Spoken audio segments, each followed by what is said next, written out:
Services for our students that are receiving exceptional student education services and supports, they are required to serve at least 10% of their population as students with disabilities. So what does all this partnering mean? Well, this means that when we're getting together as a community, we're having really important conversations about professional learning. Remembering that all providers are responsible for the Florida Early Learning Developmental Standards, birth through age 5.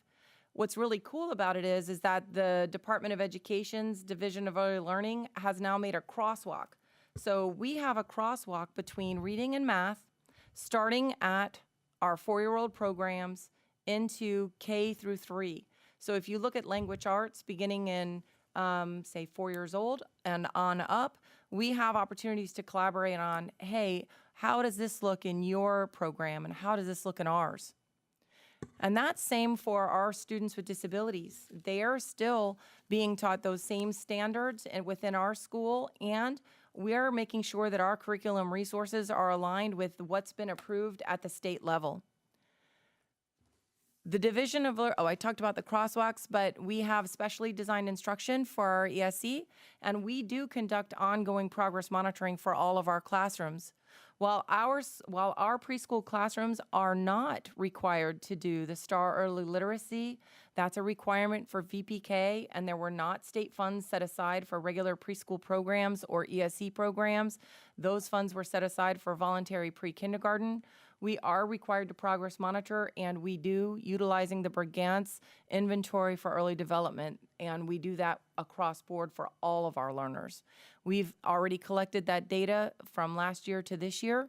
We have progress monitoring period 1 and 2 already completed. We also are required through the Every Student Succeeds Act for the child outcome summary process for ESE outcomes. That's required by the Florida Department of Education. Going back to those community partnerships, we offer professional learning in partnership with our friends at Children First and the Early Learning Coalition. They will often send directors or other folks to attend what we do, just as we're invited oftentimes to attend what they do. We have ongoing coaching, training, and direct support for our teachers, and we also will support teachers out in the community as well as needed and when asked. The family and parent engagement opportunities that we've been doing throughout this year and in the past have been really, really cool. There's some neat things that are emerging with some of these partnerships. The Early Learning Coalition had a special storybook event that was very well attended. Over 1,000 families attended at STC.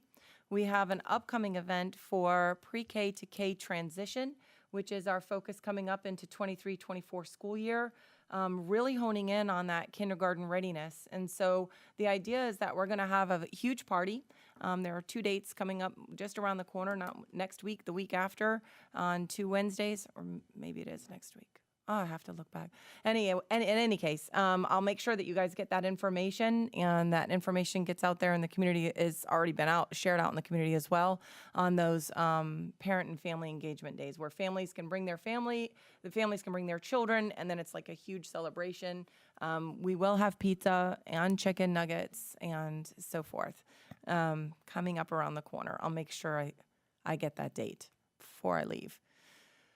Focusing on the transition into kindergarten, the big thing is that from the National Center on Quality Teaching and Learning and the National Center on Parent, Family, and Community Engagement, that pre-K to K transition and that collaborative partnership, ensuring that we've engaged all of our stakeholders, is really critical. It's critical especially for our students who we may consider at risk, but for all learners to make sure that they're connected with the school that they'll ultimately attend. And I should mention, for our upcoming party celebration, there will be kindergarten teachers attending, so that's really neat too. We're going to have it here at STC and then also in South County. There are 1,825 days between birth and age 5 in which 90% of brain development has already occurred. I think there's little debate on the importance of early learning or on pre-K. And I think that if you talk to anyone throughout our community, they will echo that importance and that focus. And so as we continue to build our programs K through 12, continuing those conversations with folks in the community on how we're doing serving our students with disabilities, as well as how we're partnering with those folks becomes even more critical. So having said that, I'd like to thank you for your time, and I definitely want to get those dates on record at this workshop for all of our families. Thank you. I'm an extraordinarily strong advocate for early learning, voluntary pre-kindergarten, whatever, any of the various titles you were giving to those opportunities. I was an elementary teacher for 13 and a half years, and it's obvious the incoming kindergartners who's had those early learning opportunities and who have not, and so which is reflected in the data that you have shared. My questions are, we started, of which I pushed hard and heavy for, a voluntary pre-kindergarten program in addition to the traditional pre-kindergarten program for students in that have special education, exceptional student education needs. It was shocking to me to find out that we were totally funding the voluntary pre-K with a combination of foundation funds and largely ESSER dollars, which are the COVID relief dollars, and those are temporary. And so there's, I understand from Mrs. Penner that the plan was to automatically go into using referendum dollars, and that's how we've landed where we've landed. And tremendous confusion and misinformation in the community. So this was very much needed. I don't think from my individual standpoint that it's an automatic going into referendum dollars. When I look at referendum dollars, I'm looking at our original commitment to the community, which we tend to stray from, and that is the arts community and the arts in our schools reflecting the culture of Sarasota County, and funding teacher pay for additional hours in the school day and continuing to fund that, and therefore the quality of teachers, the recruitment and retention of teachers is huge and front and center. And then thirdly, guidance counselors. And I don't know that we've increased guidance counselors, and I don't know that how we're using the referendum dollars to continue to impact teacher staff pay. So there's a lot of questions in this piece. I think the community needs to know that this board has not voted on a budget that deletes pre-K. There needs to be some tremendous conversation. So I think it's, the community needs to know that the voluntary pre-kindergarten programs, less than 200 students that have been established, and I'm an incredible advocate for that, have been funded with dollars that are not sustainable. That doesn't mean that we can't go forward, but there's got to be a lot of layers unpeeled and a lot of conversation. So I moved toward, you gave a lot of definitions. You talked about the agencies, and I had an opportunity to go and tour the Early Learning Coalition with Mrs. Skoglund, and wow, she's impressive. It was impressive. There was a board member there. Learned a lot. The part that I don't understand still right now today is, and you mentioned it in your presentation, and perhaps Mrs. Penner needs to answer, and not necessarily you or Dr. Foster, that we are contracting with them. What is that money and where does it come from? Is it money that the state's giving us for voluntary pre-kindergarten and it's passing through us to the coalitions? I don't understand how that works, and given that we're entering into a budget process and budget decisions, and this is quite an emotional subject, which it should be, that I want to know what that means. What are we contracting for? Where's the money coming from? Would that money come to us for our voluntary pre-K? And then I've been told, and I don't understand it wasn't part of this presentation, that our voluntary pre-K wasn't getting any state funding, that in order to get state funding for voluntary pre-K, that we would have to meet a certain set of criteria that we aren't meeting. So there's a lot of misinformation out into the community, and I'm willing to take the heat for all of it, but at the same time, I'm going to peel away every layer of it and make it very visible to the community. So there is the fiduciary piece of who's on first and who's on second with contracts and money, and what criteria, and why didn't we do the criteria? So there's that question, and then I have a few more, and I will turn it over to others on this dais. Can I just mention one thing, and I'll turn it over to you, Dr. Johnson?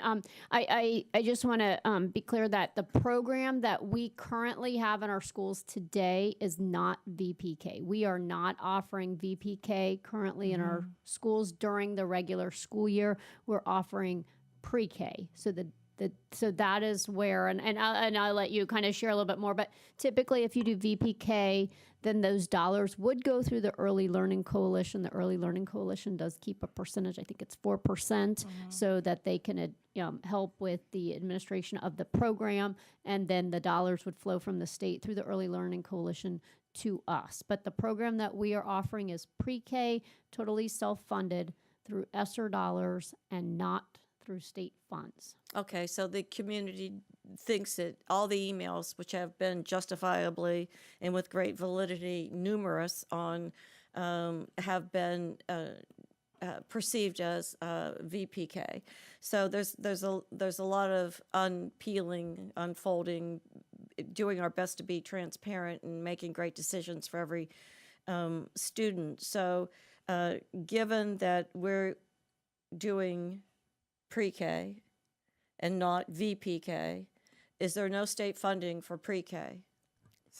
So let me do this. Let's answer the first question about contracts, because then Sure, we'll kind of please. work our way to Sure. everything and kind of follow through with Dr. Foster. So the contracts themselves, Tracy, please kind of explain how that works.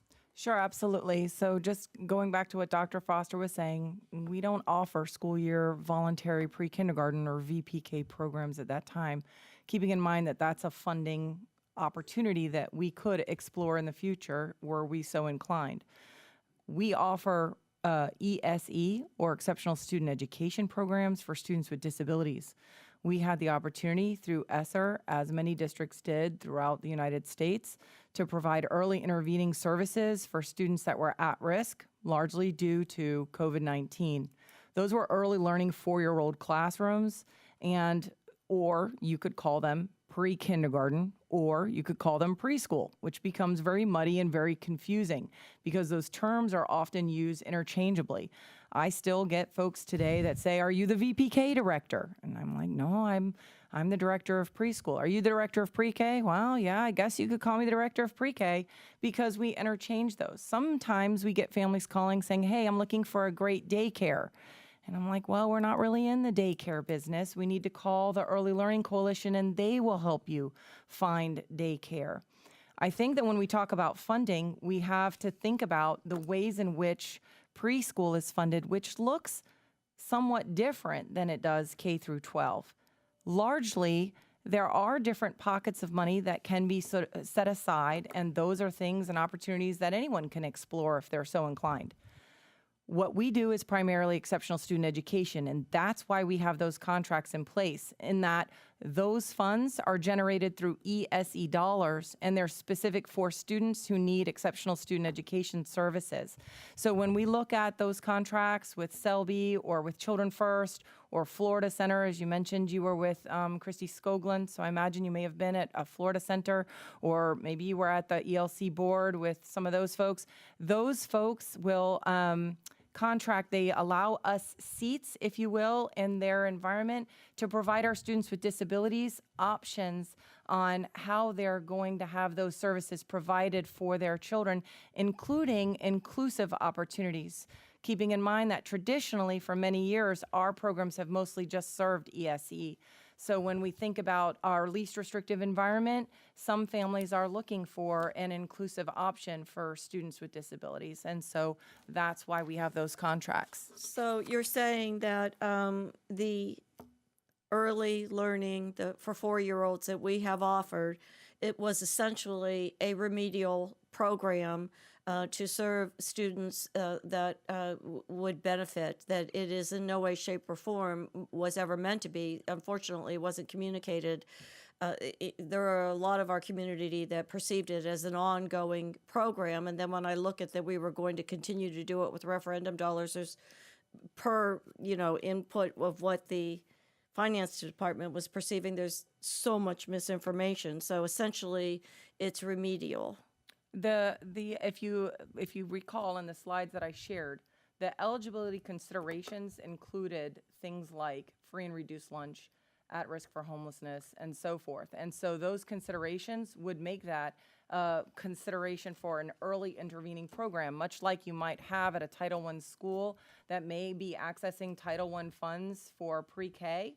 They looked at it as an early intervening program. And there were a lot of districts that used ESSER funds or ESSER dollars in order to provide those programs. And I don't have an issue with that. It's how we communicated it to the community and what their expectations have become, and the misinformation that this board is deleting a voluntary pre-kindergarten program without any knowledge of the pieces that we're discussing today. And that's all okay, because we are discussing it today. The contracts that we are contracting, for example, the Early Learning Coalition, if I understand you correctly, to say that with VPK, that actually the money goes from the state for VPK or early learning, any of your labels, goes actually through the Early Learning Coalitions, and if we wanted to pursue any of that, would come to us from them.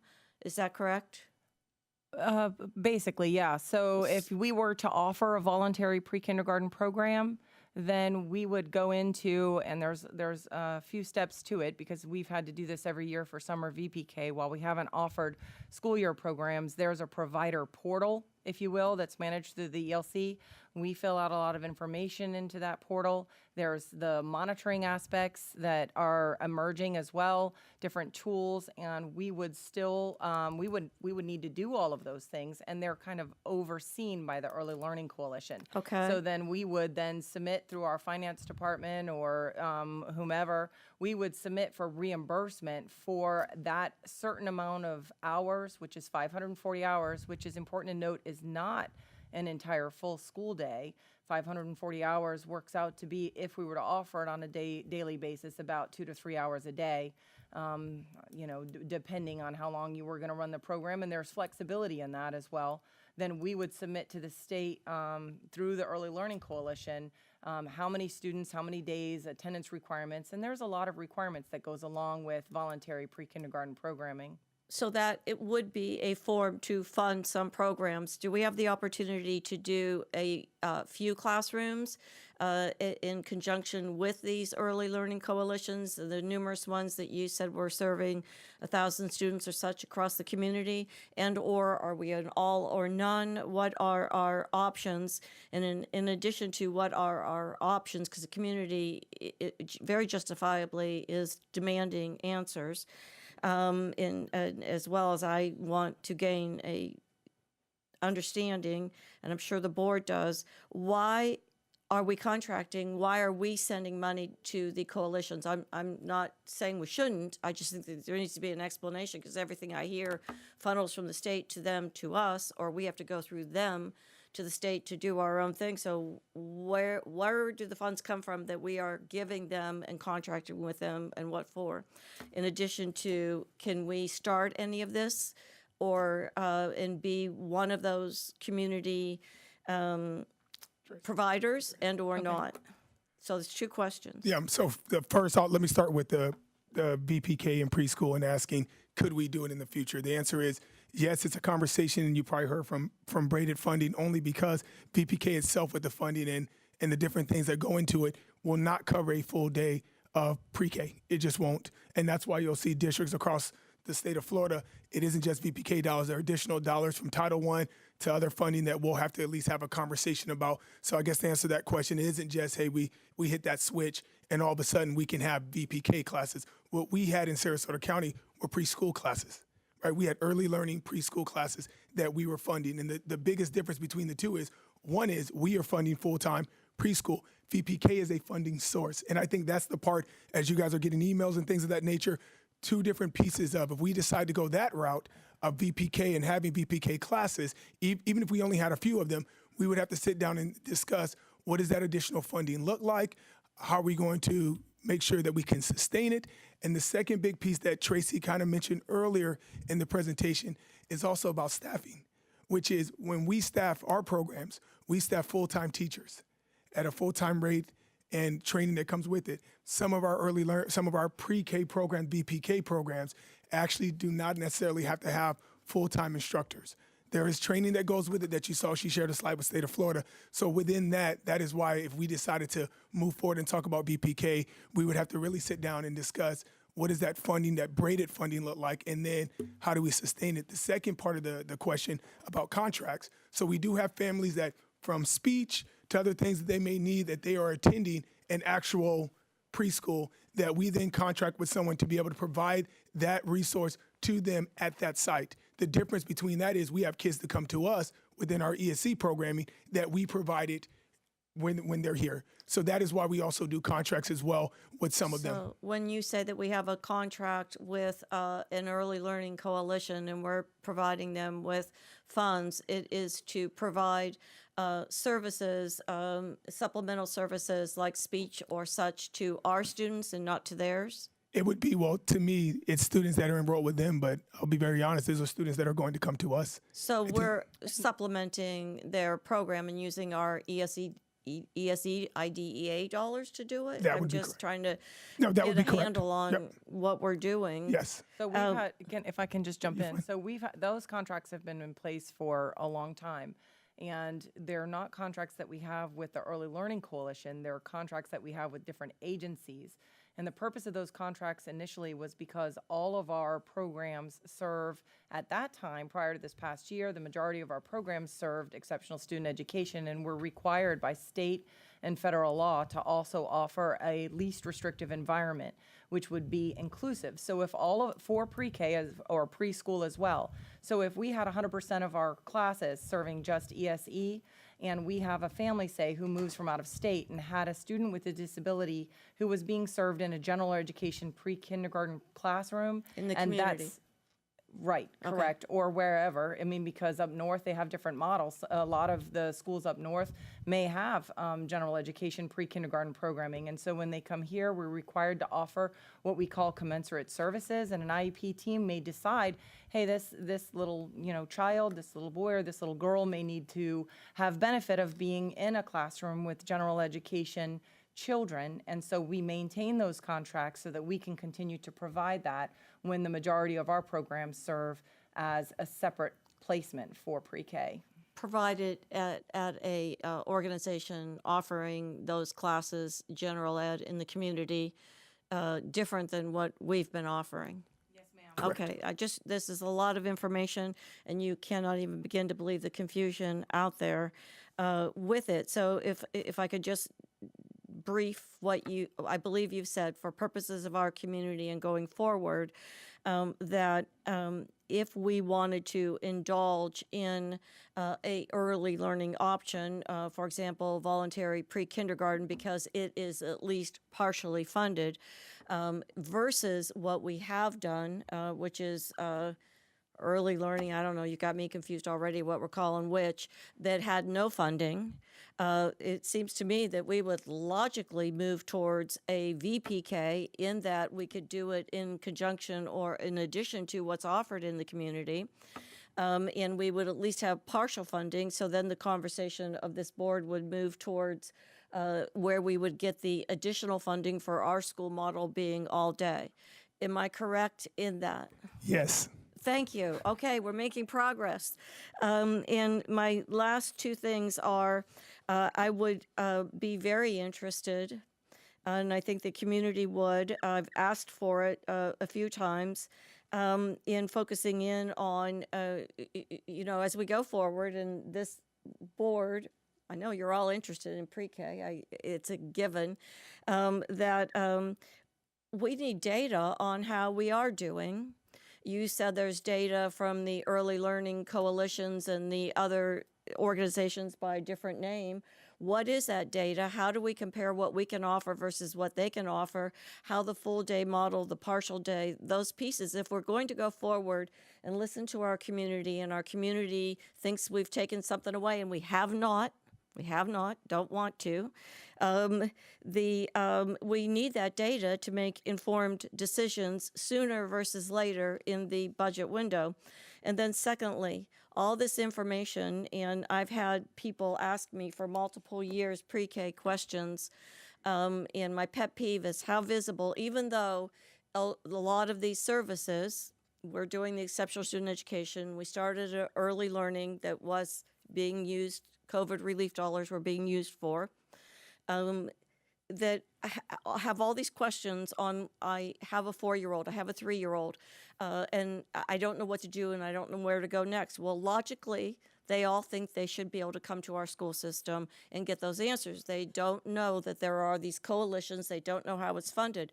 How visible is all of this stuff on our webpage to give them direction? So we have a link on our Sarasota County webpage that parents can access that includes the Sarasota County Early Learning Coalition number as well as the number for Children First Head Start. I think if you put it into the search, it will come up. In addition, our Early Learning Coalition partners do a fabulous job with outreach. They work with all of the local organizations throughout the community to provide their information, including at local pediatricians' offices, at our hospitals, anywhere where children and family might be. We also have, through the Florida Diagnostic and Learning Resource System, a great value in our Child Find Services that does outreach for our community, and we work very closely with those organizations in getting the message out into the community. There is a lot of confusion. The terminology is broad, and different organizations use it in different ways, often interchangeably. And so I really appreciate that you're bringing this to everybody's attention, specifically the differences between voluntary pre-kindergarten programming, preschool programming, and what we were offering here. And in the interest of trying to be transparent, calling it early learning 4-year-old classroom so that we couldn't confuse pre-K and VPK.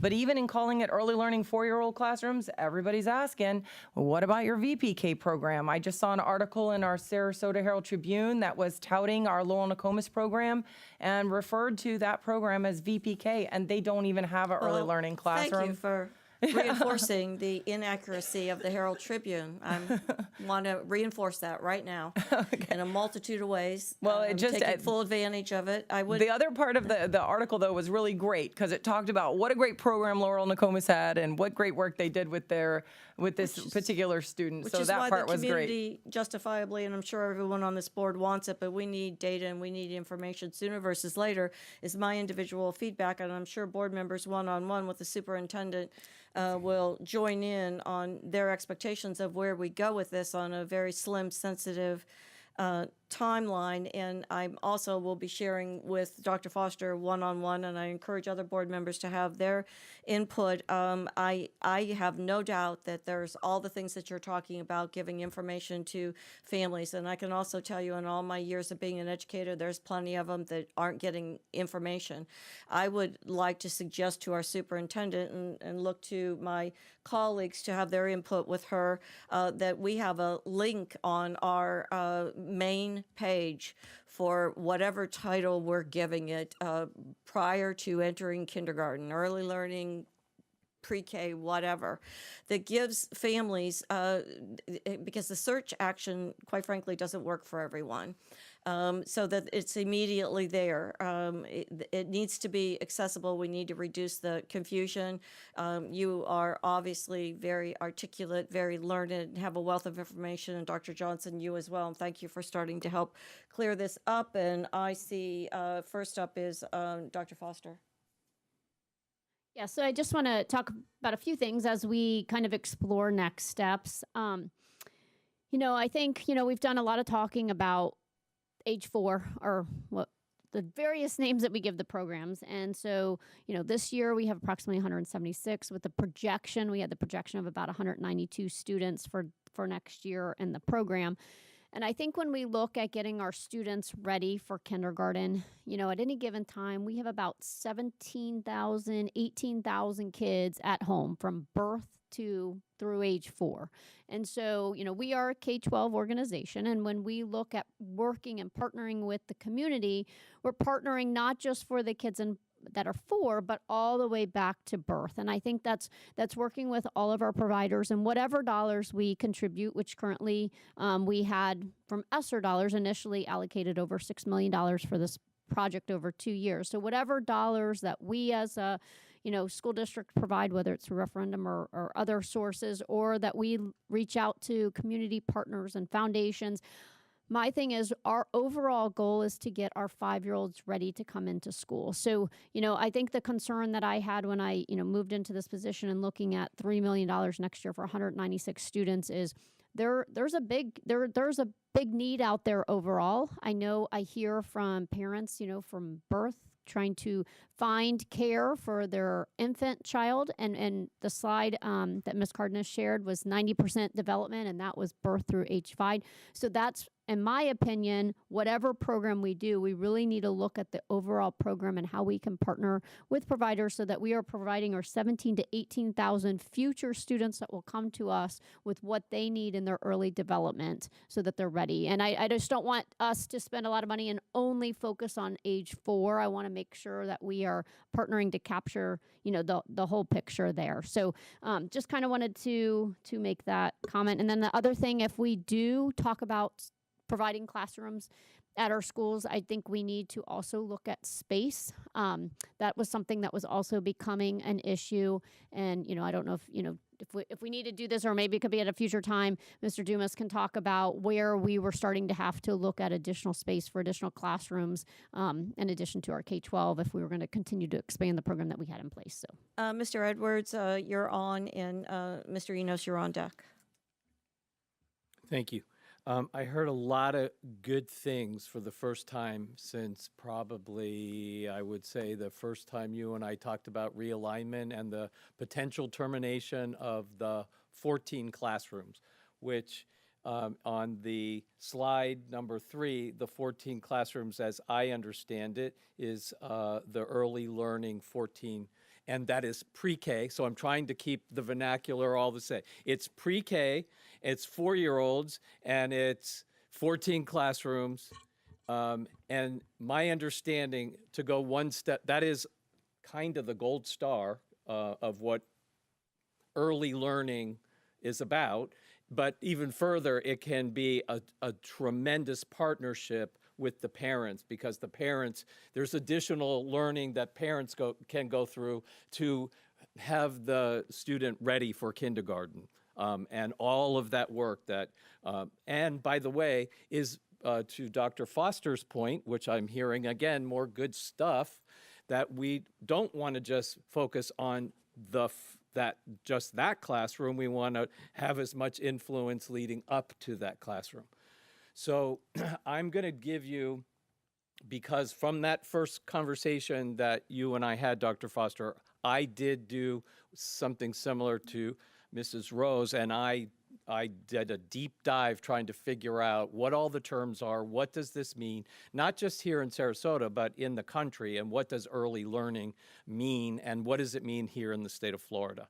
So I'm going to say that you touched on a term called braiding, and it's the braiding of the financing that gets us the most amount of dollars that is available from the federal government and from the state government, whether it's 4 hours of VPK, which is not pre-K, but it can be utilized to get to the pre-K, and the ESE dollars if those gen ed classrooms become inclusionary. So we start to get the ESE dollars and move them, and all of that funding gets focused into a gen ed inclusionary pre-K classroom. Did I say that all right? Yes. Yes. Okay, good. So we're all speaking the same language. Okay.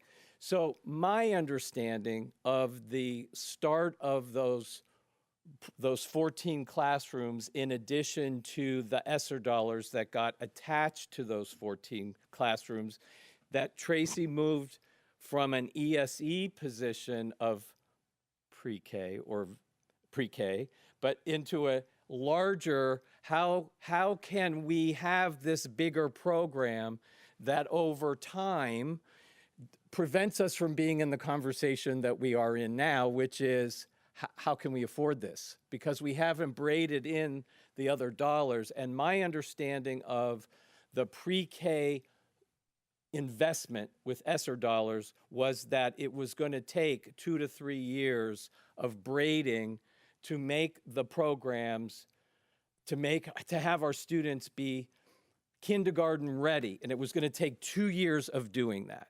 So that is my understanding, at least 2 years.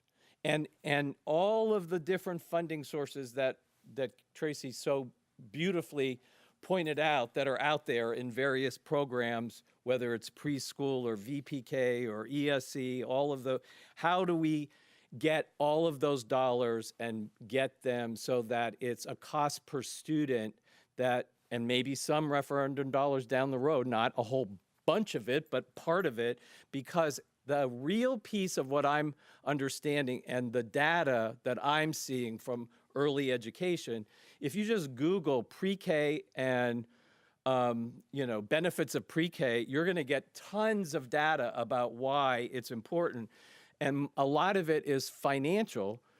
But all of these talks that we've had over the last year and a half about reading remediation, we try that it doesn't solve the achievement gap, but it closes the achievement gap, and that because we get them sooner, we have the opportunity to make them ready. So I'm more interested in, and by the way, there is a confusion, and hopefully we can clear this up. There is a confusion that the 14 classrooms are in fact terminated because principals are seeing that where they were, they don't have those teacher allocations and those teacher dollars that they had, so they're perceiving it as terminated. So to say we haven't terminated, some people are perceiving it, and that's partially why the community is hearing it's been terminated. So, and then lastly, I'm going to throw this out there. I still haven't seen, I understand the $3 million, and then you break it down to 190 students, and but I need to see that worksheet of what's included in that $16,000. And I've asked for it, and it's an important component because I need to see if we're sharing the administrative dollars correctly through all of those programs, because I still haven't seen that. I just seen the basic math of $3 million was ESSER, and that's not sustainable. And it's not. The plan was to make it sustainable or as cost-effective as possible. Lastly, the other piece of this that's killer important for me, because I keep being told, well, we have to realign and we have to make these decisions because we have to get our budget ready for July. Well, to me, I'm hearing that we're talking about 45-day centers. I don't know what they're about.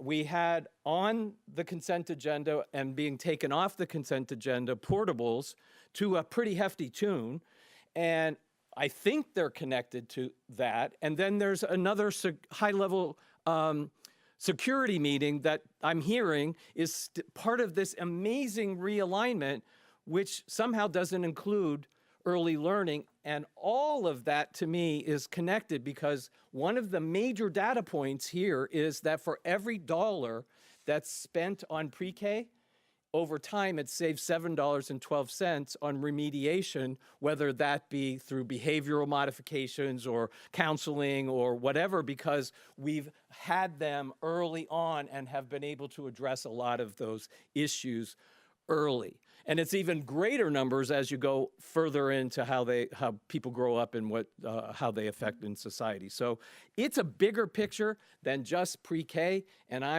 I'm hoping that we can have that bigger conversation. Thank you.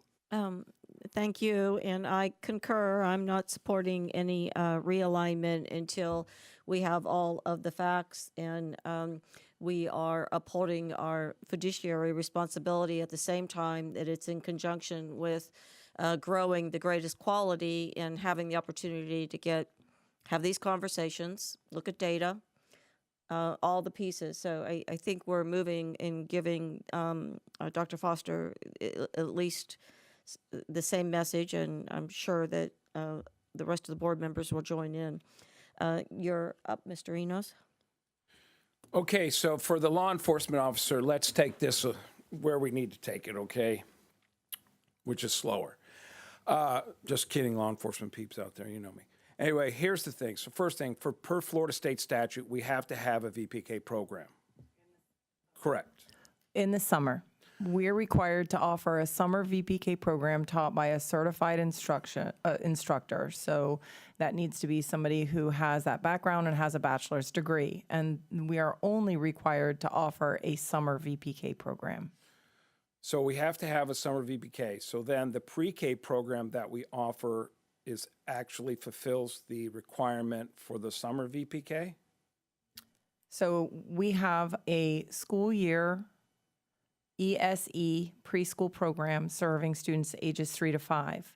Those 14 classrooms at 8 different elementary school sites, which we called early learning to try to lessen the confusion, those are for 4-year-olds, and those are general education.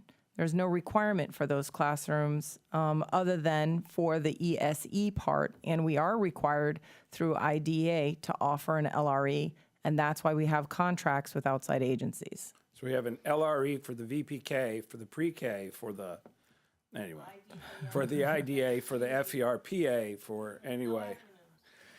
So kind of get it. So kind of this is what I'm really kind of looking at, is because I think it ultimately is, I've said it a million times, if you wait till a student is 16 years old and you're trying to change their behavior, I'm just from my lens that I've had, it becomes very, very difficult than if you were trying to change kids who are in elementary school to be able to read, to write, all those things that we know that leads to their success. So ultimately, I would like to see that we have a VPK program in every elementary school. But the question that I have for that is if you look at the data and you just went at 3 years old and then you started in kindergarten, or you just went at 4 years old and started kindergarten, do you extrapolate that out to see where they are successfully? Or is it you go at 3 and you go at 4, and then we go ahead and then you come in at kindergarten at this particular rate? Or is it, if I only go at 3rd or 4th? Because what I'm trying to get at is if we did a VPK, we did the funding, we did it for that time period, we offered it through the year, we have the SE requirement in there, but we have the VPK, but we can offer it to more parents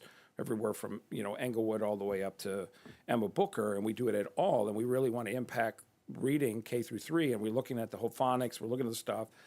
I know from talking to some of the community foundations is that they're looking at particularly funding where they're going to get their most impact potentially as something is, and when I talked to them about, because I was confused what I thought pre-K was VPK, but today it's not.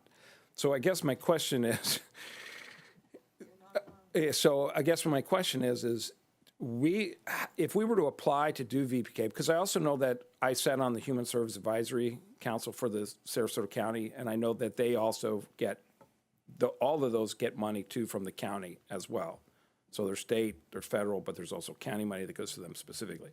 So then my question would be is, I'm looking at, okay, so if we were to offer that and we did it at 4th, but we did it because it says again for staffing in reference to having a certified teacher as to this other person with a certification. So when we were looking at that, to offer it to have the biggest impact for the most people at 4 years old, a lot of parents want to, I think that that's something. If it was offered county, I'm just saying as an example, I mean, we're not in all 23, but to offer at that level to have a true impact. I didn't know if there was data if you just went at 3 or if you just went at 4, or if you did the VPK, because that would obviously statutorily fill the requirement. We have to have the ESE piece anyway. You have to have it, the summer. So is there a way to offset the cost for the braiding to be able to offer it at every elementary school to have the biggest impact, but have it as a VPK, but without having 14 classrooms, but ultimately having you know what I'm saying? Like being able to have it under the whole piece and then in the summer have the certified teacher. So that's kind of where I'm going with it, to be able to, because I think it's so important to have it available for all parents, you know, to be able to, at all elementary schools, because obviously transportation is an issue. You look at the economy. So I know I'm kind of speaking in circles, but I'm trying to figure it out in my own mind. We're statutorily required. We are doing it currently with the model we have, but is there a way to expand the model that's cheaper so it encompasses everybody to provide the most service for kids and families that we can, even if it's just fourth grade with the ESC component? So that's kind of my question. So I really appreciate your question, and I appreciate the comments also made by Mr. Edwards. And I just want to go back to my transition from being a pre-K supervisor into a director. At that time, what you would hear from Mr. Renoff, from Dr. Johnson, from everyone on board was that our focus was really on enhancing what we were doing in pre-K. Our idea is that we need to enhance how we are collaborating with those folks throughout the community. That has been huge throughout this whole process. Everybody's laughing and, you know, nodding about how complicated it is, and is it VPK, is it pre-K, is it preschool? We're not isolated there. That's throughout our community. It's more than likely throughout the state of Florida. What we're kind of conflating in some ways is how we can consider or look at how to fund programs. And we cannot absolutely do that in isolation. In other words, where we're a K through 12, as Dr. Foster talks about, a K through 12 model district where we provide, and I'm so proud to have been in the district since 1999 and worked with so many fabulous folks and leaders, not only at the schools, but at the district level, families that are involved and children that we're serving. That's something that I'm, you know, as all of you are, truly passionate about. What we have to think about is, where are we broadening our scope in terms of how we are collaboratively looking at serving birth through age 5 prior to getting into pre-K? And it is very complicated, and we have to do a great job of making sure our families understand that. I love the suggestion that you made, Ms. Rose, on putting it on the front page right there on the first page on the Sarasota County website. I want to state that without those partnerships, these events that are coming up, by the way, next week, Wednesday at STC here in Beneva, family party, if you've got an incoming kindergarten, so next Wednesday, and then again on Friday out in Northport at that STC location, pizza and chicken nuggets. I mean, that is absolutely an opportunity that we have and we would not be able to do without our Early Learning Coalition partners. So when we talk about enhancing what we're doing, that's what we're talking about. We talked about facilities. Mr. Dumas would probably have a very stern conversation with me if I said I was going to put pre-K at every single school site, and we have school sites that are struggling to find classrooms for kindergarten age students. So, you know, when you think about setting and system level considerations within a district, it involves more than just the classroom, the teacher, the family, and the student. And obviously, we want to work very hard to serve all of our earliest learners. We have to do that collaboratively in partnership because it's something that we can all agree on is very, very important. So Tracy, to piggyback to answer your question, Mr. Enos, remember VPK dollars are for 4-year-olds. So for the 3-year-olds, we would be having a whole different conversation right now. So kind of focusing on that 4-year-old, if we did have a conversation down the road about braided funding, would be those VPK dollars, correct, would be for 4-year-olds, not necessarily 3-year-olds. That's another conversation about funding, which we wouldn't get into necessarily at this particular point. Our focus at one point, of course, was on 4-year-olds in early learning. And I guess to kind of answer your question, Mrs. Rose, I mean, clearly we will share anything with Dr. Foster that she needs. Data related, you know, moving forward, wherever that conversation needs to go with one-on-ones, I'll have Tracy touch base with Dr. Foster to actually see, is there anything that she needs as part of conversations as we move forward? Yeah, I can tell our workshops are very successful because there's a whole list of people here, colleagues that want to have input. I'm not in favor of going from 0 to 100. I think we need to work through trying to sustain some form of what we have.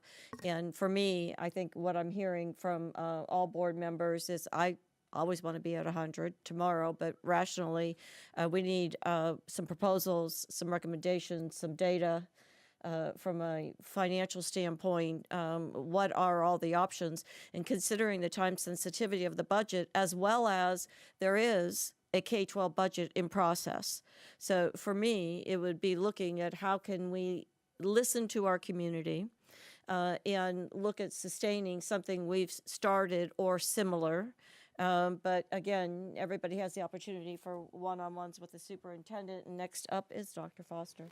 So yeah, I just wanted to talk a little bit more about the program, and just as we start to explore other options. Like I said, this upcoming year we were projected to hit about just under 200.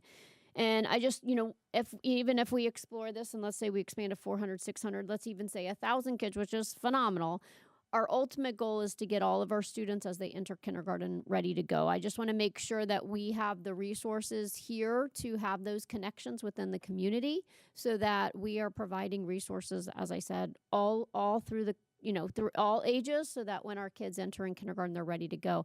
And I know, from having been at the elementary school for most of my years, for over 24 years, I know in running an elementary school, we had a number of parents that would come in to do tours, and it wasn't even necessarily for our school. It was just in general, just to have, I want to know what kindergarten's all about. We would have parents come in at age 3. We'd have people come in just to get an idea of what that looks like. So the thought is, I want to make sure whatever program we move forward with, that we make sure we have the resources at the district level, that we're really able to communicate to our families, all families of all the kids that are sitting at home from, in the younger years. What can you do with your child? What are some strategies as far as reading to your child, to providing resources? Because a lot of parents don't know potentially how to do that, how to do questioning and stuff as they're doing read alouds with their children, and just different resources in general. So I think it's twofold. I don't want us to think that just having 200 kids, 400 kids, 600 kids in our schools, in every school at age 4 is going to be the answer to have us totally ready at age 5, but making sure that whatever resources that we put to early learning and to collaborating with the community, that we have the whole picture so that all of our kids, because that's ultimately, I think, all of our goal, is that every student comes to kindergarten ready to go and has what they need. And we can't rule out or ignore the fact that we have several organizations that have been doing a quality job. This is going to be a process. Ms. Marinelli? Thank you. I'm going to try to be really brief and not go over all this. I think it's very obvious that we need to partner with our community. We cannot do this all by ourselves. We are not in the business of birth through 12th, but we collaborate and work with our community members. So if we have to figure out a way to continue what we started with the 4-year-olds, that's fine. But I do think all of us need to do a much better job of communicating to the public. And this is not a criticism. I'm saying all of us. And the only way we can do it is to have accurate information, because it is very confusing. So we have to figure out how to get that information out.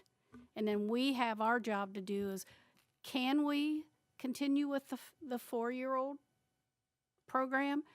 But space is a big issue. So that's why we've got to really put a lot of thought into this and let the community know that we did not cut anything. We are just trying to figure out how to sustain it. Thank you. Thank you. I think I don't think we can go forward with this either without communicating and collaborating with the coalitions and organizations that are currently providing it. I mean, we don't want to walk on each other. So there's several pieces here. It's time sensitive. We do have a K-12 budget in process, but I think we can tackle at least what we started. Mr. Edwards, please. Thank you so much. Again, I'm hearing great things. I would throw out that, again, through my own research, there are best practices available in the state of Florida regarding braiding. So having Tracy, who from what I understood, that was what she was trying to do in the first place was to find a way that, because we can't have everything, to your point, Mrs. Rose, we can't afford to be 100% there, and that all of what we had were certain stakes in the ground, and then what how we would grow. I've asked this question from several experts in our community who specialize in early education, and when they talk about the gold standard, it's always that this is what it looks like at 100. We can't be there tomorrow. And so I would say, well, isn't this better than nothing? And isn't this better than nothing? And we kind of got it sequential of how and that's what I think you would be recommending to us is, here's where we are, here's where I think we could be 2 years from now, and here's how we can afford it. That's what I'm looking to hear, because at the end of the day, I'm so convinced that having at least our youngsters ready for kindergarten is the goal. That's the short-term goal, so that we can affect the achievement gap by the third grade, we can affect reading scores and math scores. By the way, those are the scores that I asked for from Goshio. Those scores are the scores that are not COVID related in those Goshio. So you can see the test scores that didn't have kids going in and out that were consistent. It does have an impact. Correct, Dr. Johnson? Yes. Yes, okay. So that's where I'm at. So I'm excited that we're going to hopefully get a plan, and I look forward to my one-on-ones with the superintendent about what those plans would look like. Thank you. Phenomenal progress. Thank you. Thank you so much. And remember the early learning opportunity next week on Wednesday and on Friday. Chicken nuggets, chicken nuggets. So next up, I'd like to welcome an update. We're having an update on the McIntosh Farm, and we have some folks coming forward. And but I do want to recognize the flowers that were brought in. Everybody got flowers, holding them up. And muffins. Thank you very much to Katie Schmitz and Todd Underhill and Kate Trudeau. Did I pronounce that correct? Troggett. And for treating the board so kindly and providing products that came from our farm and Sarasota High School, and really appreciate you. Dr. Foster, would you like to introduce this next section? All right, so it was requested to give an update on the McIntosh Farm, and so we have our team here to provide a little bit more information. I'll turn it over to, I don't know if Trip Jennings, you're going to take the lead? Yes, please. Okay. Thank you, Dr. Foster. First of all, thank you, Ms. Marinelli, for inquiring about the status of the farm project at the last workshop. As Jane and Jody were discussing all of the construction projects, this is definitely one of them on the radar, and I thank them for suggesting that I join to talk about what we're going to do with the facility once it's built. I'm kind of leading the charge on the instructional impact of what we're hoping to gain from that property. So just briefly on the gifts you have there, that is a 100% edible bouquet. There's some mustard in there, some mint, and some other stuff, all grown in our farm, our school district farm. And then you also got a bag with some mulberry muffins in them, which those were made by Sarasota High culinary students from ingredients grown on our farm. So the students are well aware of what we're trying to do with this project, so they knew we were coming today, so they really were excited to thank you in their way. So what we want to talk about impact today. What is our desired impact for this project? Real quickly, just a brief overview of the property under discussion. This is the 40 acres just west of McIntosh Middle School that you literally have to drive right through to get to and from McIntosh Middle. It is natural land, which we can now say is in the middle of town. When you look at the ever-increasing development and new housing and new businesses that are going up, now that area could be considered in the middle of town. So we have 40 acres of land that, to me, we have been doing a great job of doing ag instruction on, but we can take great to awesome with a few changes. So that's what we're proposing today.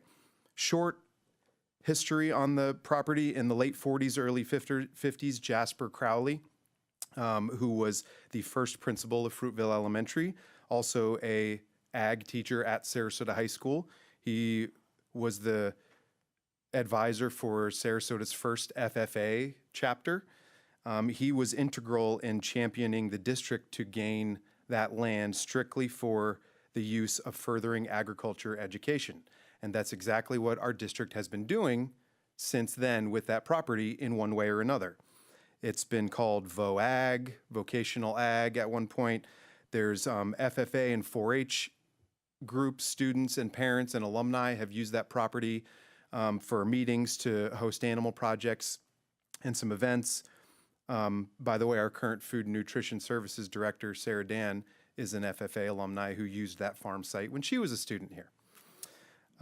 McIntosh Middle has an ag program. They use that property as well. They have their own land lab back at the campus, but sometimes they walk up the road and expand that learning into the larger farm property site. Suncoast Technical College used that site for their veterinary assisting program for several years.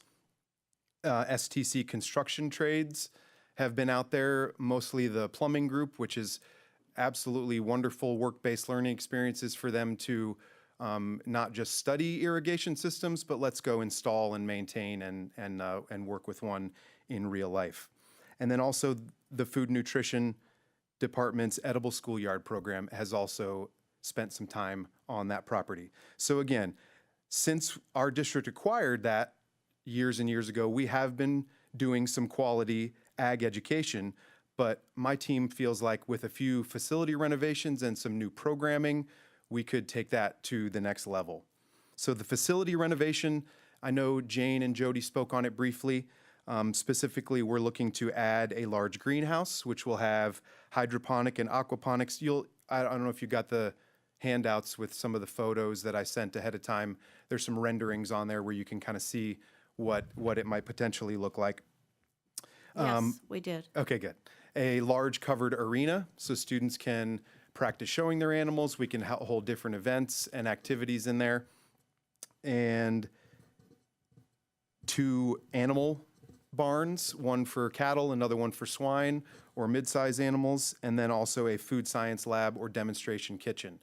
Those are the only facility changes, but then with adding all of that comes you have to upgrade code, and it's a school site, so we have to have safety and security, all of that. So basically for the last year, that's what we've been doing, is getting through the design process, making sure we're covering all required bases, making sure everyone has a voice at the table, especially the people who are going to use it. I'm not going to personally be at that site every day, so I want to hear from the people that are. So I did invite some friends to join me today to speak on the various levels of impact. David Jones, principal of Sarasota High, will speak on how this will impact the Sarasota High community.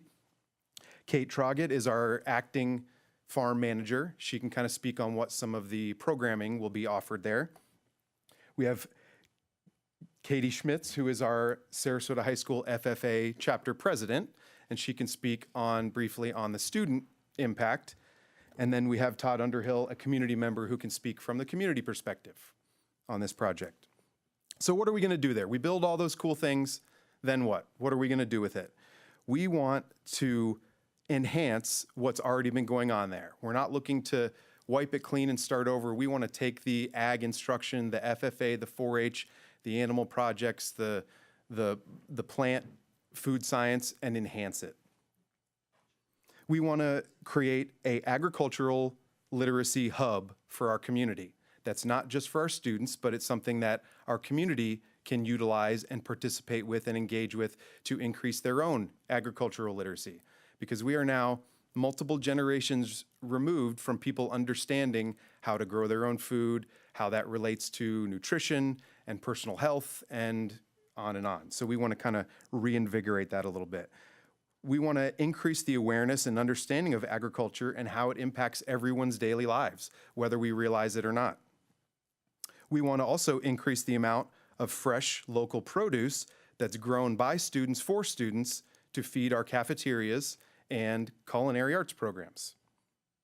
We will essentially create a menu or a list of farm experience opportunities for all students pre-K through 12 to be able to come to the farm and have some kind of experience that takes them beyond their classroom walls, where they can take a core curriculum benchmark, learn about it in their classroom, and then extend that into reality. And instead of just talking about the sights and smells of the environment, they can actually go do it and engage with plants and animals in a learning environment.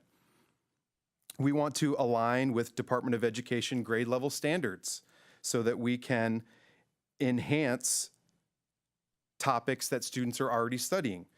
Again, pre-K through 12 applications: sensory, nutrition, food safety, life science, the parts of a plant, food production, biology, ecology, environmental science. You could go across the board. We want to take their experiences in their classrooms and amplify them with their experiences at the farm, which that can lead to increased retention of content, better understanding of content, and higher engagement. All good things. We want to educate students and families as to where their food comes from, how it relates to nutrition, health, what is sustainable farming, and what are some environmentally and socially responsible food production practices. Research says that children who understand how to and grow some of their own develop a deeper connection with food, which can lead to healthier diets, which leads to improved mental health. Again, also a good thing for everyone. So some of the partners that we have on board that we're going to be working with regularly, food nutrition is one I mentioned already. We want to increase the farm to plate program, enhance it, and farm to cafeteria. We want to enhance our district's wellness program by utilizing the farm.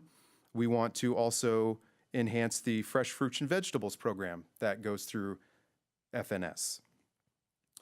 A couple schools out of the gate that are partnering with us: Sarasota High School and McIntosh Middle School. Those are our only two middle and high schools with ag CTE pathways. And so Sarasota High has a food science pathway, and so does McIntosh. We want to enhance those programs to almost create them as magnets. So if a student wants the best ag program you've got in your district, those are the two schools to go to because of their direct access to the farm property.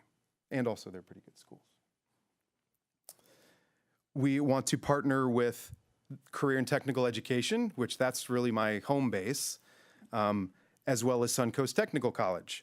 You can just think about all the things that I've explained, how we can tie career education to all of those. That's a big piece as well. And again, the construction and plumbing trades programs, countless levels of work-based learning opportunities on a farm for those students. Culinary students can use it as ingredient sourcing. It can be used as a hospitality venue. We can host events there, so our hospitality and business management students can get involved. Our engineering students can come and help us design and fabricate new tools, maybe problem solve and innovate some of our practices around the farm. So lots of different ways to engage different types of students. We also want to partner with the Sarasota County Fair Board and local cattlemen's associations. I sit on the Sarasota County Fair Board, and so I've kept them up to speed on what we're trying to do as well. They're very excited. We want to increase the amount of students that participate in the fair with animal and plant projects. Those things help support our community's agricultural ecosystem. The fair is more than just funnel cake and tilt-a-whirls. It's also designed to help educate our community on the importance of our local agriculture and how we can support that. And then finally, one of our initial partners is the University of Florida's IFAS program, which is Institute of Food and Agricultural Sciences, IFAS. You've probably seen their signs around. They have local offices here in town.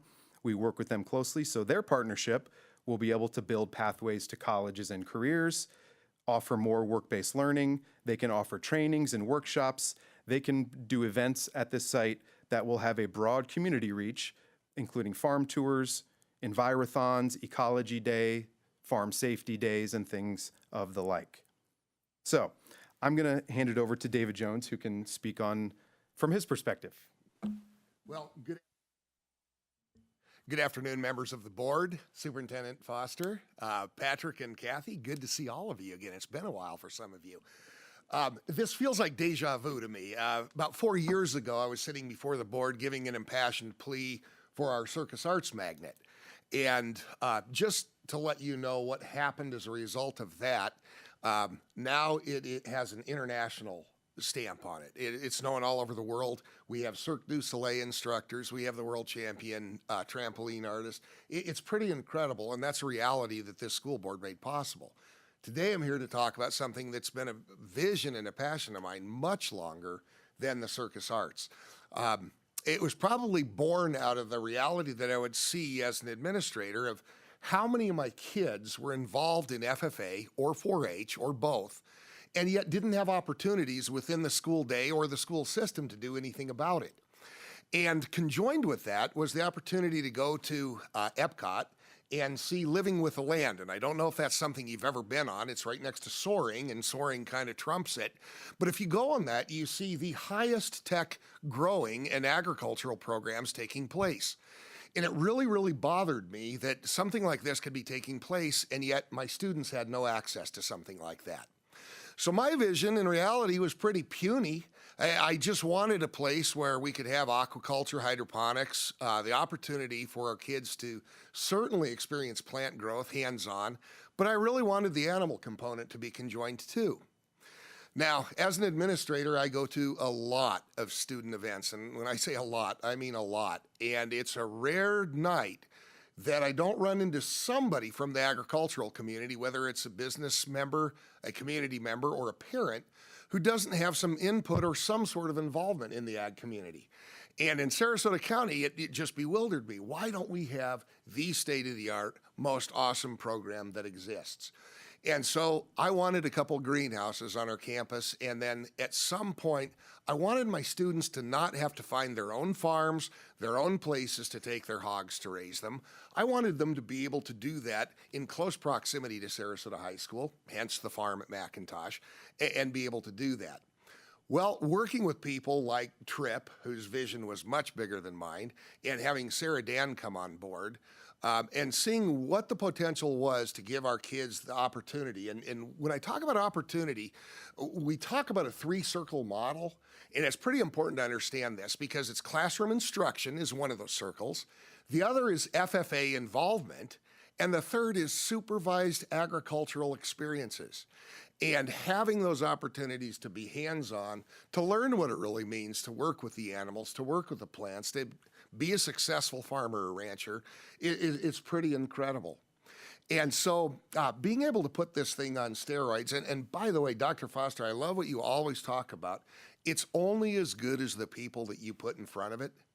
And right now, today, we are blessed to have some incredibly talented people. Kate's going to speak in a moment. Katie is also pretty awesome, and she's going to speak. By the way, if you turn to the back side of that picture and look at the upper right corner, you will see 4 of our students, and you'll see the magnitude of awards they took just in the recent county fair, all based on what they're doing currently. But we have Kate here as a farm manager, probably one of the most talented, most insightful, and hardworking people that we could have working to that end to make the farm available, even in its current form. And then you probably don't know this, but the assistant principal that I was able to hire last year was probably the top FFA instructor in the state when she was a teacher. It's only 10% of schools that participate in agriculture in the nation are awarded a 3-star designation. She earned that all 4 years that she did it. Now she's an assistant principal putting behind. So there's a lot of passion and drive from the community, from us, certainly from our students to make this happen. And I just thank you for the opportunity that we can open the doors bigger, more vastly. The pictures on the backside of that brochure that were handed out do tell a story, because little kids are excited about agriculture.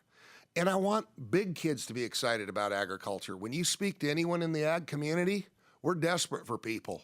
We're desperate for people who are going to continue this tradition. And one of the realities that I've discovered in my higher years of age is we all need the products of agriculture to survive. And so it's a program I'm very, very excited about, and I'll be happy to answer any questions as it pertains to the 25 to 2,600 kids that I'm blessed to shepherd every year, and getting them a bunch of them in here. And so, am I turning it back over to you or going directly to Kate? We can go right down the line, that's fine. We can go right down the line. I think we're going to want you in the mic. All right. I picked the pull-up chair, so I guess that means I get to adjust the mic also. Thank you all for having me here today. I am so lucky to be in this work. So I'm currently your farm to school coordinator. The kids often refer to me as Farmer Kate. It means I'm your acting farm manager and also kind of fill in the gaps between this vision and the practicalities of how we make that happen inside of those barns and greenhouses and gardens and out in the fields.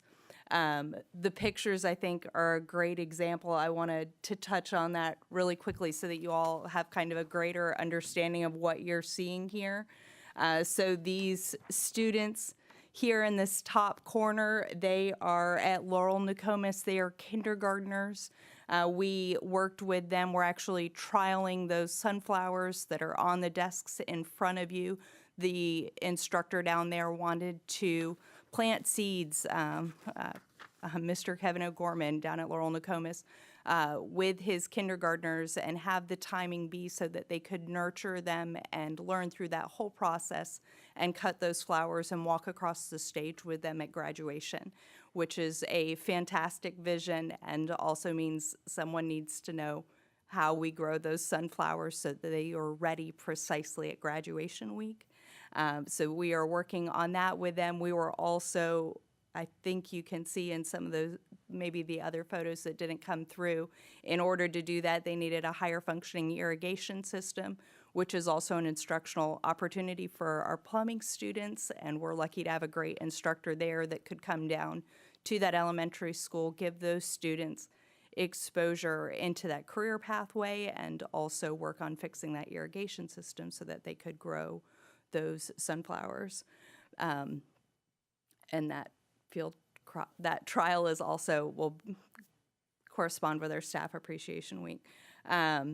We also have photos in here of one of the crossover classes. So our agri-science students with Sarasota High did a crossover class with our plumbing students out at the farm so that the students could understand the entirety of the systems and how they all connect, how that water gets from the well out onto the field. But I think mostly I want to know what questions you all have because there's just so much. I have a question. Yes. When can we, as a board, walk through this facility with students on it and animals? The timeline-wise,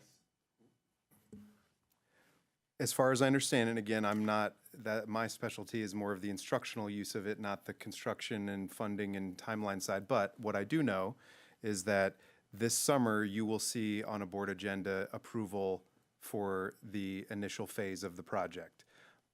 Initial funding has already been allocated for it. That'll get us the lion's share of the project. That we are, like I said, the past year we've been going through the design work with the architects and the engineers. And so that is almost finished as of now. I think by the end of May, we'll have our drawings all done.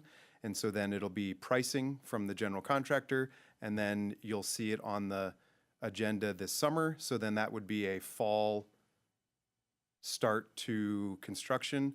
And what I'm told, it's a 5 or 6 month end to end once construction starts. So probably looking at a January, February completion of phase 1 for 24. And Mr. Dumas, do you concur? He thumbs up, so that's good. Okay. Yeah, and if I could join in, if I take your question literally, if I take your question literally, I would invite you to come out now because students are there 2 to 3 times a week. Kate is there. And so there's the opportunity to see it, particularly in this pre-construction phase, and then to capture that vision. I'd love it. We simply need to set that up. Love that too.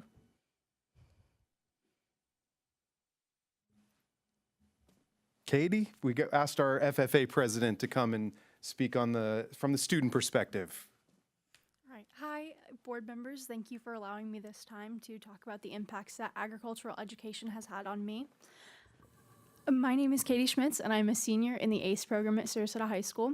I've been in 4-H for 13 years and FFA for 3, and these programs have sincerely changed my life, and they've given me opportunities that I never would have dreamed of having.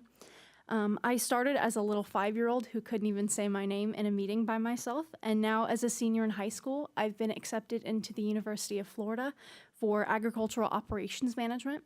I have gained so much from these programs, and I could not have done it without the farm at McIntosh Middle School. For 7 years, this farm held pigs, dairy cows, and a beef heifer for me to train and show at the Sarasota County Fair. And this is not including other people's steers, llamas, and other animals that I've helped raise. This many years of experience has taught me about the farming industry from the lens of animals, and now that I've returned to the farm with my agri-science class, I've planted a garden and learned about the farming industry from the lens of plants and crops. My experiences in 4-H and FFA have been super impactful. I have learned many skills that will help me succeed long after high school and even college. To start, they have given me the confidence to stand up here and talk to you. Before, I would have never thought of speaking in front of any crowd, but due to running meetings, giving demonstrations about my projects like incubating duck eggs, and speaking to my peers from other chapters, I now don't have a second thought about speaking to others. I have also gained a strong work ethic because of my animals and my role as president in multiple clubs, which has helped in my success in the ACE program as well as becoming a gator. Further, I have gained empathy and kindness towards others.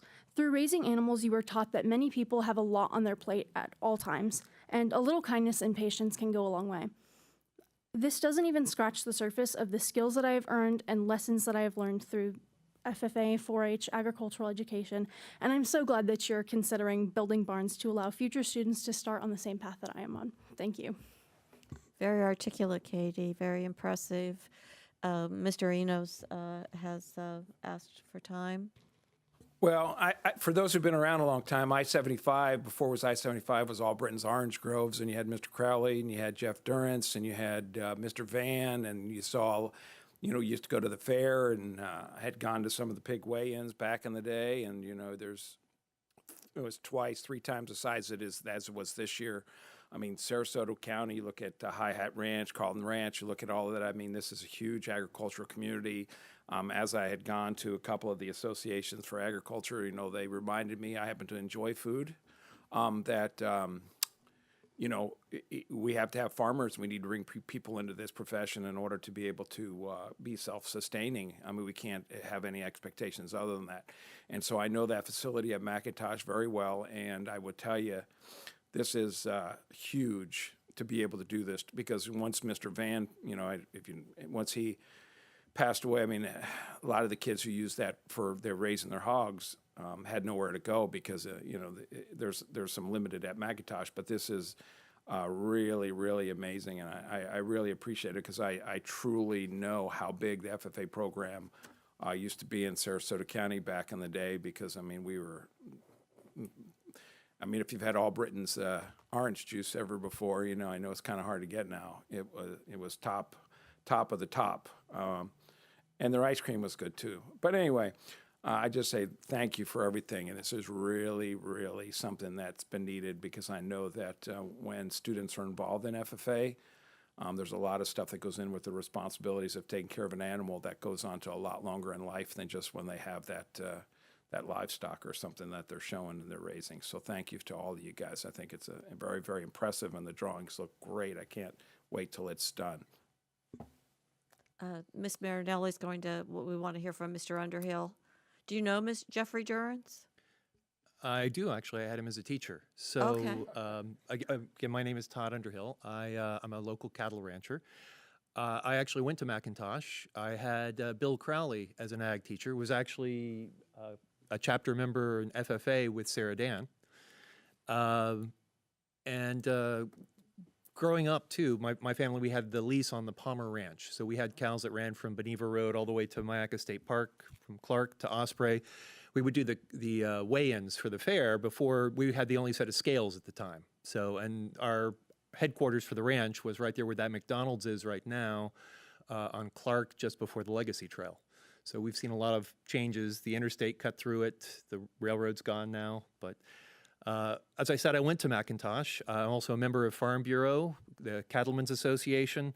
I've served for over 30 years as a supervisor on the Sarasota Soil and Water Conservation District Board, which is a countywide generally elected position.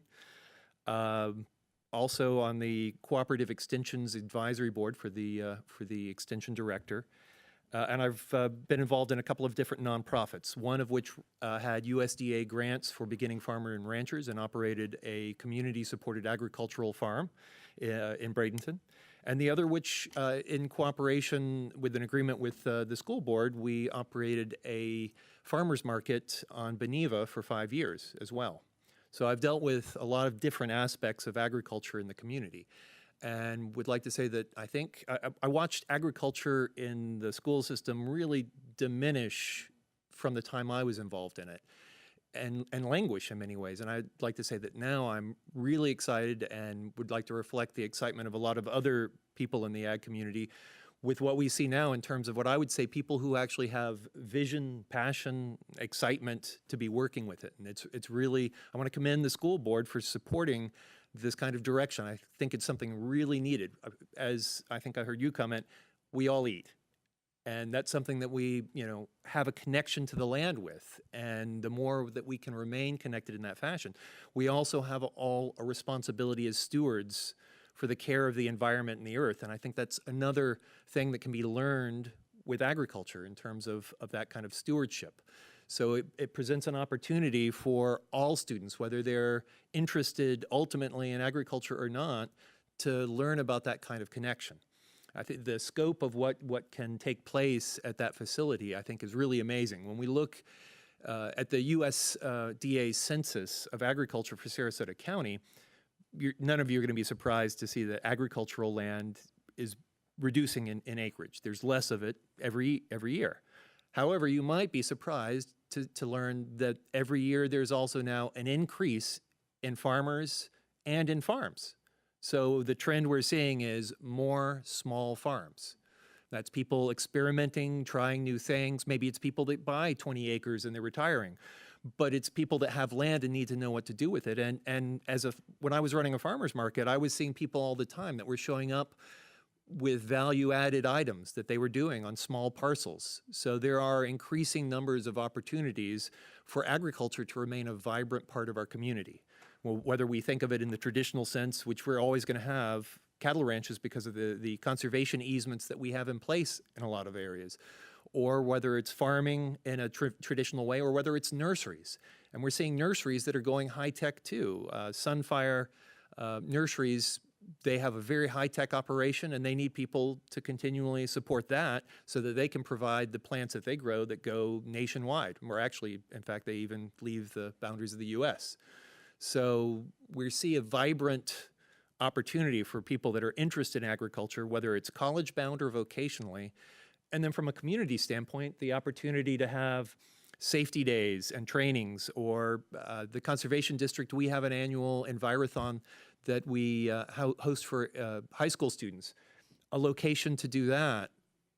There are so many different opportunities that I think that this truly is an opportunity that the school board has seized upon to create something that can truly be a legacy, not only in terms of its physical presence, but then even more so the minds that come through it. So thank you for that. Thank you, Mr. Underhill. Ms. Marinelli? Thank you. I'm really excited about this, and I'm going to be that little tickle in Jody's ear all the time to see where we are on the construction of this, because I just think the possibilities for our students are unlimited. And, we talk about the food, and so many kids think that our food just comes from Publix. They don't even have an idea what real food tastes like. For an example, you cut a tomato. How many of you cut them and they're white inside instead of a real juicy red tomato that has taste? So I think it's very important for young kids to know the food source and the difference between what organic is and the way some things are being grown now. That's not even getting into the actual the the farming part of, you know, the animals. I go to I didn't make it this year, but I went last year to the 4-H. But growing up in Ohio, back in the day before you had modified, engineered crops, and the food source that the animals ate, doesn't taste too good today. So I think it's very important, and I am excited because, you know, Senator Carlton called me this morning, and she is so excited that this is on the board agenda to talk about, because there are so many people. The Martin boys I've known since before they entered college, and they're very, from the Farm Bureau to, you know, the fair. There's so many people out in the community that support this, and I most certainly do. And I think the career path, I mean, Senator Carlton was telling me this morning that there is such a need for vets for large animals. And you don't think about things like that. And boy, you could really, like, you know, you want to make some money, you get into things like that. So I just think the possibilities are endless, and I support this 100%. And we talk about having to be competitive and to keep our families in our schools, and what a great program this would be to be able to show. And I'm really glad we're going to build on that property, because I've lived in Florida for almost 45 years, and I go up and down McIntosh all the time. So I've seen the cows, I've seen the pigs, I've seen it be like Bear, and wondering, what are we going to do? And that sign's been out there for almost 2 years. So I'm really glad that it's on the agenda and we're moving forward. So thank you all very much. Thank you, Mr. Edwards. Yeah, I'll be brief. Mrs. Marinelli touched on a couple of things that I was going to bring up. I'm really excited about the career path opportunities. As you know, I'm looked at all forms of academies and exposing our young people to the opportunities that exist other than our traditional college career path, which we all support and encourage. But there's lots of other things besides that. And if our students get exposed to that in an early enough time period, then they have an opportunity. Vet services, I mean, think about how many veterinarians there are here in Sarasota, not for large animals, but just any kind of opportunity that we can show students what other career paths might get.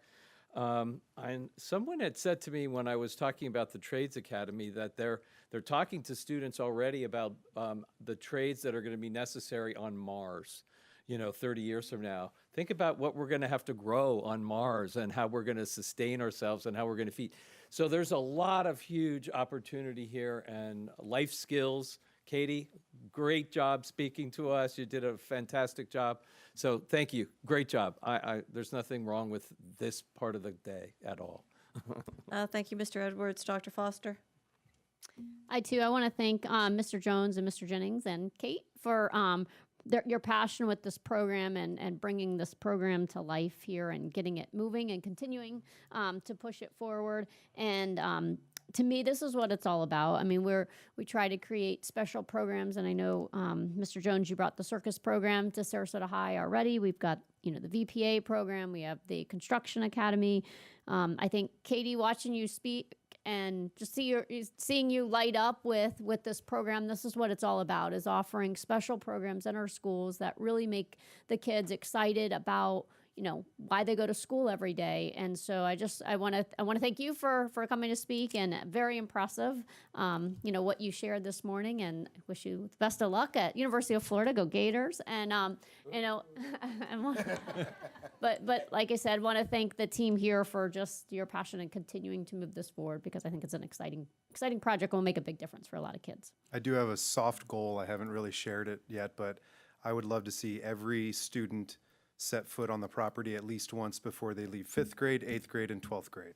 For one reason or another, I want to try and make that happen. So when you see the farm manager job description on tonight's board agenda approval, you'll know we need that individual to manage all of these cool things. Well done. Thank you very much. Appreciate each and every one of you, and thank you very much for our guests and our gifts. And please thank the students for us, Mr. Jones.